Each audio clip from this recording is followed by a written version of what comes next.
শুরুতেই তোমাকে একটা কথা বলি, এই পৃথিবীর সকলের কাছে তুমি ভালো হওয়ার চেষ্টা করুন। তুমি চাইলেও এই পৃথিবীর সকলের কাছে ভালো হতে পারবে না। আজ পর্যন্ত কেউ তা পারেনি, আর তুমিও পারবে না। যদি সৎ হতে হয়, যদি ভালো হতেই হয়, তাহলে নিজের কাছে হও, নিজের পিতামাতার কাছে হও। কিছু কিছু জিনিস, কিছু কিছু আদর্শ মেনে চলা উচিত। তার মধ্যে একটি আদর্শ হলো বন্ধুদের সাথে কখনো বিশ্বাসঘাতকতা করবে না। শুধু তাই নয়, বিশ্বাসঘাতকের সাথেও কখনো বন্ধুত্ব করবে না। নিজের মধ্যে একটা জিনিস থাকা খুবই প্রয়োজন, খুবই জরুরি, আর তা হলো সৎ সাহস। যদি ভুলকে ভুল এবং ঠিককে ঠিক বলার সাহস তোমার মধ্যে না থাকে, তাহলে তোমার মধ্যে সৎ সাহস এবং ক্ষমতা কোনোটাই নেই। তোমার সাথে তোমার রবের সম্পর্ক সব থেকে বেশি গভীর হওয়া উচিত। এই পৃথিবীতে এমন একটা সম্পর্ক থাকা অত্যন্ত জরুরি, যার সাথে আমাদের মনের দুঃখ, কষ্ট, অভিযোগ সমস্ত কিছু নির্দ্বিধায় বলতে পারবো। আর সে সম্পর্ক অবশ্যই তোমার রবের সাথে তোমার গড়ে ওঠা প্রয়োজন। তোমার রবের সাথে এমন একটা সম্পর্ক গড়ে ওঠা অত্যন্ত জরুরি। মনে রেখো, এই পৃথিবীতে সব থেকে বেশি দ্রুত কাজ করে মানুষের প্রার্থনা। হ্যাঁ, মানুষের প্রার্থনা মুখে আসার আগেই তা সৃষ্টিকর্তার কাছে পৌঁছে যায়, মুখে আসার আগেই তা রবের কাছে পৌঁছে যায়। কখন বুঝবে, কিভাবে বুঝবে যে তুমি ঠিক রাস্তায় আছো নাকি ভুল রাস্তায় আছো? মনে রেখো, যখন মানুষ তোমাকে নকল করতে শুরু করবে, তখন বুঝে নিও তুমি জীবনের সফলতার দিকে এগোচ্ছ। তুমি সঠিক রাস্তায় আছো, তুমি ঠিক রাস্তায় আছো। এই পৃথিবীতে তুমি যতই ভালো হও না কেন, কারণ না কারোর গল্পের খারাপ চরিত্র তো তুমি হবেই হবে। এটা বাস্তবতা, এটা সত্য কথা। জীবন এবং মৃত্যুর মধ্যে একটা বৃহৎ পার্থক্য আছে। যার কোনো গ্যারান্টি নেই, তার নামই হলো জীবন, আর যার ফুল গ্যারান্টি আছে, তার নামই হলো মৃত্যু। মনে রেখো, তুমি যদি সুখে থাকতে চাও, তুমি যদি আনন্দে থাকতে চাও, তাহলে অন্যের উপর নির্ভরশীলতা ছেড়ে দাও। তার কারণ অন্যের উপর নির্ভরশীল মানুষগুলো কখনোই আনন্দে থাকতে পারে না। এই জন্য এমন ভাবে নিজেকে তৈরি করো, যাতে তোমার ইচ্ছা এবং প্রয়োজনগুলো তুমি নিজেই পূরণ করতে পারো। এই পৃথিবীতে আমাদের জীবনের বিফলতার সব থেকে বড় কারণ হয়ে দাঁড়ায় আমাদের চিন্তা ভাবনা। আমরা মনে করি কাল থেকে শুরু করব, আজ নয় কাল থেকে স্টার্ট করব। মানুষের জীবনকে শেষ করে দেওয়ার জন্য এটাই যথেষ্ট।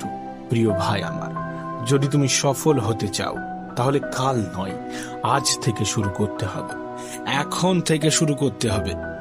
আজ থেকে শুরু করব, এখন থেকে শুরু করব, এটা একজন সফল ব্যক্তির লক্ষণ।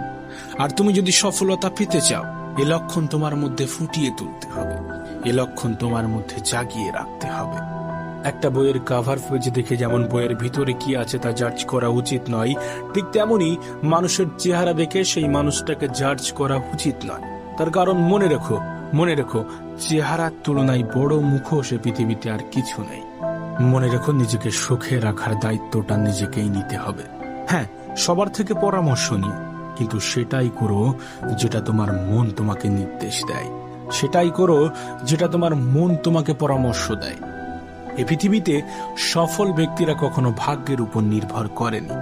তাই তুমি যদি সফল হতে চাও, তাহলে ভাগ্যের উপর নয়, পরিশ্রমের উপর নির্ভর করতে শুরু করো। সেদিন দূরে নয় যেদিন তুমি সফলতার স্বাদ গ্রহণ করবে।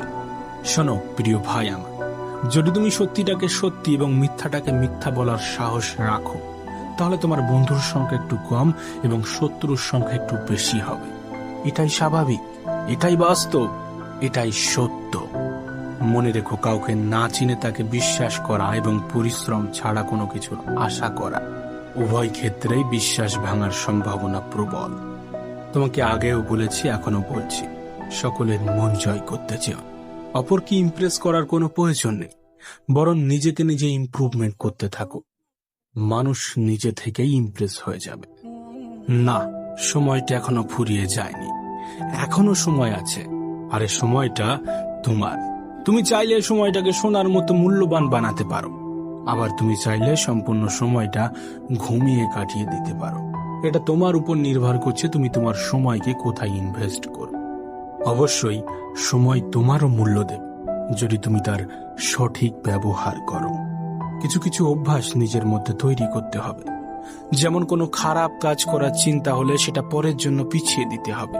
আজ নয়, কাল হবে, পরশু হবে, পরে হবে, এমন ভাবে সেটাকে এড়িয়ে যেতে হবে। আবার কোনো ভালো কিছু করার চিন্তা হলে সেটা তক্ষুনি সেই মুহূর্তেই করে ফেলতে হবে। মনে রেখো, তুমি তোমার জীবনকে কেমন ভাবে চালিত করবে সেটা তোমার উপর নির্ভর করছে। তুমি তোমার জীবনকে কেমন ভাবে পরিচালনা করবে সেটা তোমার উপর নির্ভর করছে। আর এই সবগুলোর উপরেই নির্ভর করে তোমার জীবনের সফলতা।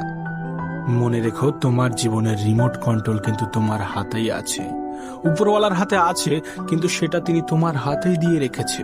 অনেক সময় পরাজয় স্বীকার করতে মন চাইবে, কিন্তু পরক্ষণে নিজেকেই নিজে মনে করিয়ে দিতে হবে অনেকগুলো মানুষকে এখনো ভুল প্রমাণ করতে বাকি আছে, অনেকগুলো মানুষকে এখনো জবাব দিতে বাকি আছে, অনেকগুলো মানুষের চিন্তা ভাবনা পরিবর্তন করতে বাকি আছে। এ পৃথিবীকে অনেক কিছু দেখানোর বাকি আছে। হ্যাঁ, নিজেকেই নিজে মোটিভেট করতে হবে। এ সমাজটা একটু অন্যরকম, এ সমাজের মানুষগুলো একটু অন্যরকম। সময়টা এমন হয়ে গিয়েছে, সমাজটা এমন হয়ে গিয়েছে যে একজন মানুষের সরলতা অন্যরা বোকামি বলে মনে করে। তুমি কিন্তু আলাদা, তোমার চিন্তা ভাবনা কিন্তু আলাদা।